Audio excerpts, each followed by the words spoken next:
उस पर कोई अपराध न हो।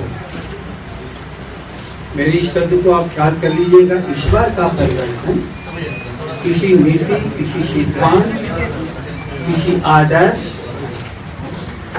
से अलग, चाहे नीतियां कितनी भी सही हो, देश के लिए कितनी भी आवश्यक हो, लेकिन सत्ता का प्रधान वही हो सकता है या उसके सहयोगी वही हो सकते हैं जिस पर कोई भी विषय आईपीसी की किसी धारा में उस पर कोई अपराध कायम न हुआ। और मैं समझता हूँ कि भारत के इतिहास में ये पहली बार इस परिवर्तन का विषय बना है।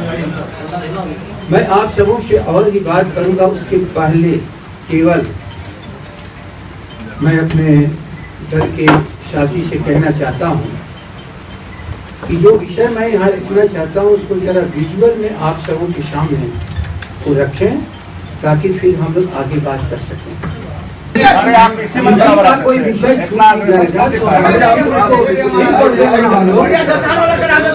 बोलिए शाम हो जाइए।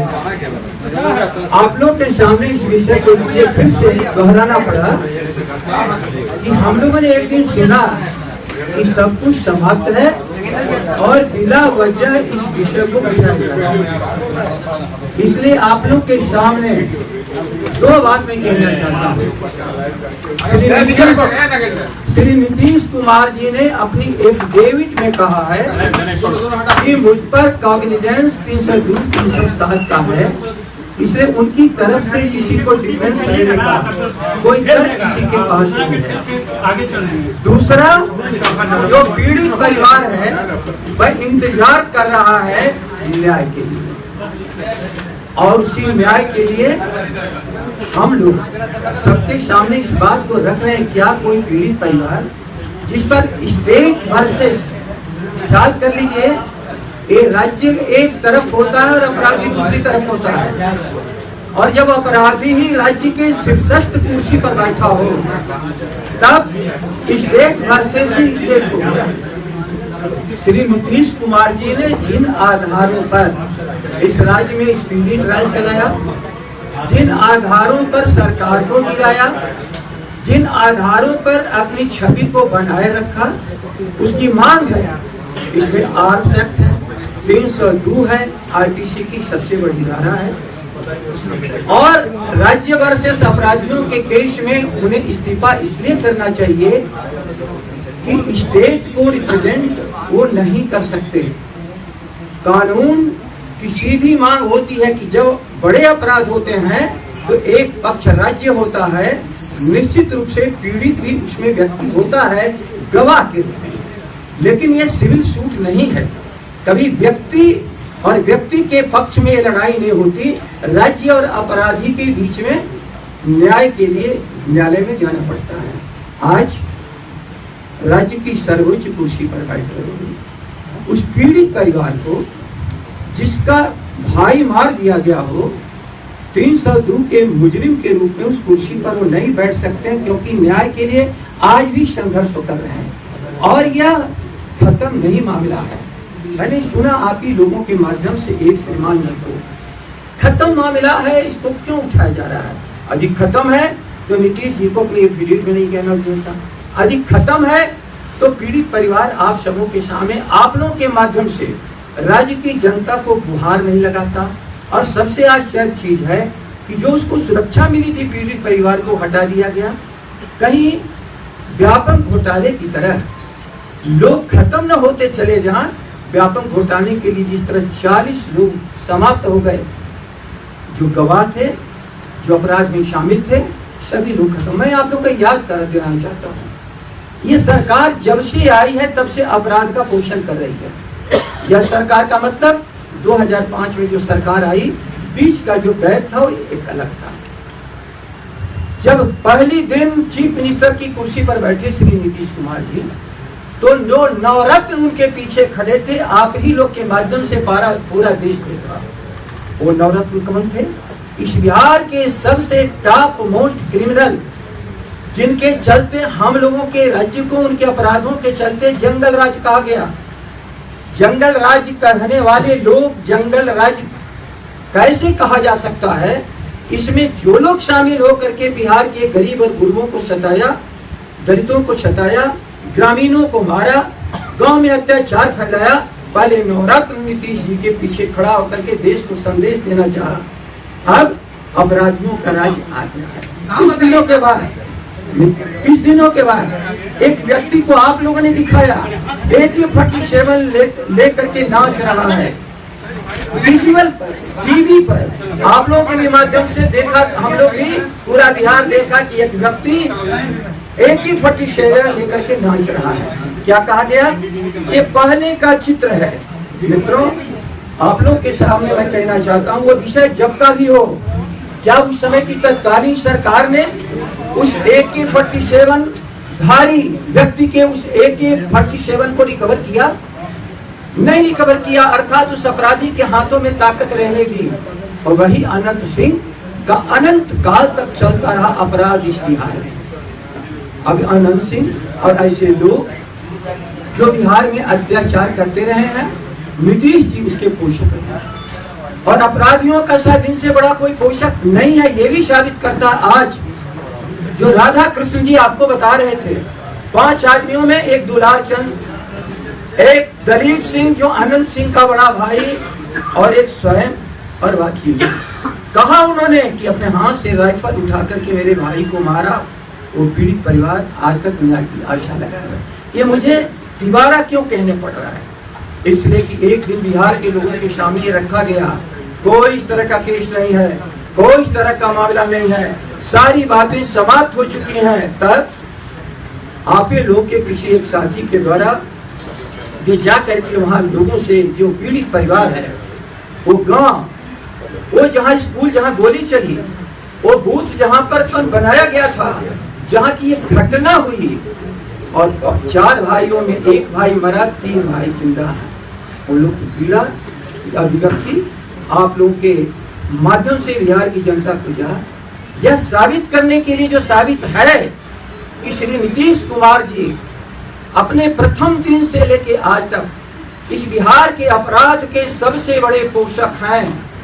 और उन्हें कोई हक नहीं था कि किसी एक FIR पर वह व्यक्ति जिस पर 302 में कॉग्निजेंस लिया जा चुका हो, जो 2009 से लेके आज तक कॉग्निजेंस के बाद बिहार के प्रधान की कुर्सी पर बैठा हूं। मैं उनसे इस्तीफे की मांग करता हूं, इसलिए कि जो उन्होंने आदर्श स्थापित करने का प्रयास किया कि कुर्सी पर वही रहेगा जिस पर किसी तरह का कोई आपराधिक केस ना हो। माननीय मुख्यमंत्री बिहार, आपको उस कुर्सी पर बैठने का हक नहीं है। अन्य लोगों पर सिविल केस है, अन्य लोगों पर कोई अन्य एक पक्ष है, लेकिन इस मामले में स्वयं स्टेट एक पक्ष है।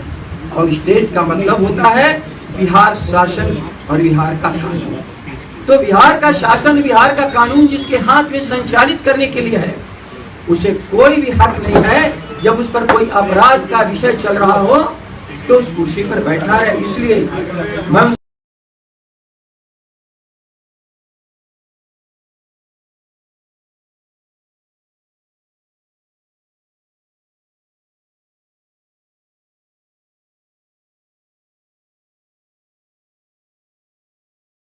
केस चला गया, इस मामले में भी आ सकता है। जिन दिनों सफर आर्म्स एक्ट का केस अलग अलग चल रहा था, उसी दिन इस आर्म्स एक्ट में भी फैसला हो जाना चाहिए था।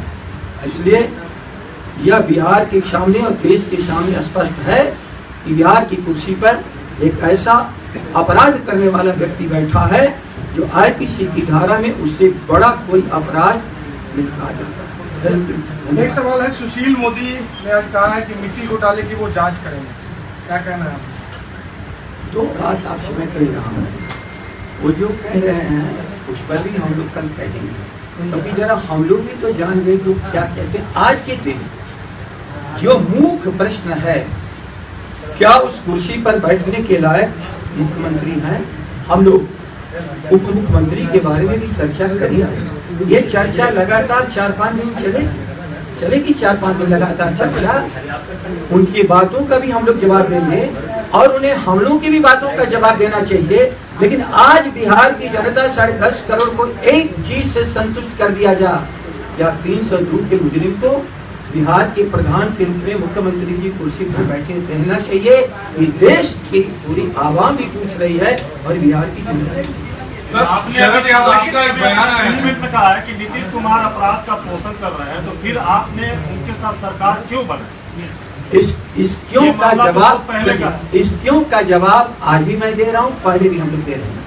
हम लोग ने माना था कि सांप्रदायिकता से इस देश को खंडित होने के बचाने के लिए कुछ चीजों को देखना पड़ेगा कि देश और मुल्क को बचाने के लिए समझौता वो हमसे भी किए थे, हम लोगों ने भी किया था। वो विषय आज भी जिंदा है। वो कभी भी नहीं कह रहे कि मैं सांप्रदायिकता के आधार पर देश को टूटने से लिए लालू जी से समझौता नहीं किया था। लालू जी का समझौता एक ही बात का उनका था कि इस राष्ट्र को खंडित होने से बचाया जाए, वो विषय था। लेकिन उन्होंने विषय को बदल दिया है।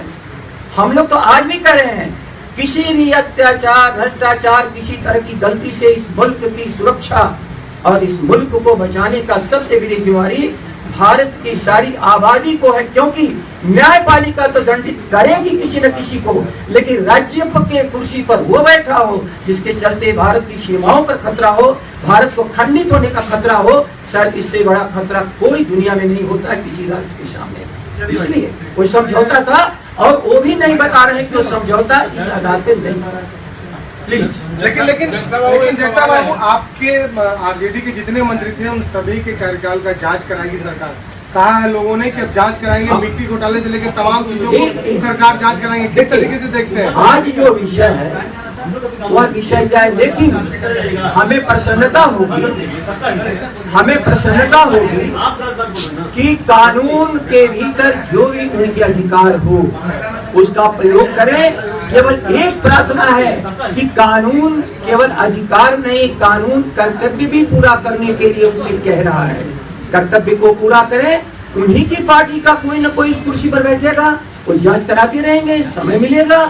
उससे हम तो रोक नहीं पा रहे हैं, न रोकने का आग्रह करें। केवल एक बार 302 का मुजरिम हिंदुस्तान के किसी प्रदेश में राज्य की कुर्सी पर नहीं बैठा है। किस साल के एफिडेविट में नीतीश कुमार ने किया है जी? कब के एफिडेविट में उन्होंने किया है? उन पर कॉग्निजेंस हुआ है 2009 में। आप ख्याल करिए, 2009 का मतलब जिस दिन वो कुर्सी पर थे उस दिन कॉग्निजेंस हुआ है, अर्थात इस केस में साक्षी हो, गवाही हो और आगे क्या यह स्पीडी ट्रायल का मामला नहीं बनता? 302 से स्पीडी ट्रायल का मामला कौन है? आर्म्स एक्ट में सेपरेट कर करके न्यायपालिका के सामने उनको हाजिर नहीं होना चाहिए। उस परिवार की सुरक्षा भी हटा ली गई है, उस परिवार की सुरक्षा भी खतरे में है। इस बिहार में फिर व्यापक घोटाला न हो, वैसे हम लोग तो कह चुके हैं कि श्री नीतीश कुमार जी कृपा करके बिहार के आपने भजन लाल बनने का जो शायद किया है, यह एक आपका ऐसा कदम है जो इतिहास में आप दर्ज हो चुके हैं। भजन लाल के बाद बिहारी भजन लाल जी, लेकिन इस कुर्सी से उतर करके न्याय तो करने दीजिए।